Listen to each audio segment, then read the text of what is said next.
moogtahay inay kuwan yihiin toddobada dal ee lagu leeyahay diinta ugu badan adduunka. kaalinta koobaadna ma rumaysan doonta dalka ku jira.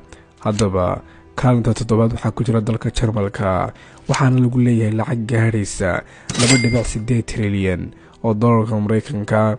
kaalinta lixaad waxaa ku jira dalka Ingiriiska, kuwaasoo lagu leeyahay 3.1 trilyan oo dollarka Mareykanka.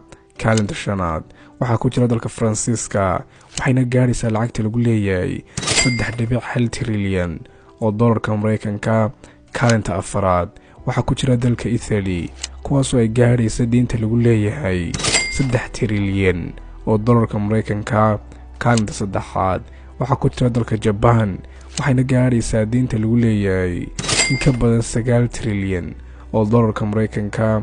kaalinta labaad waxaa ku jira dalka China, waxayna gaadhaysaa diinta lagu leeyahay in ka badan 14 trilyan oo dollarka Mareykanka.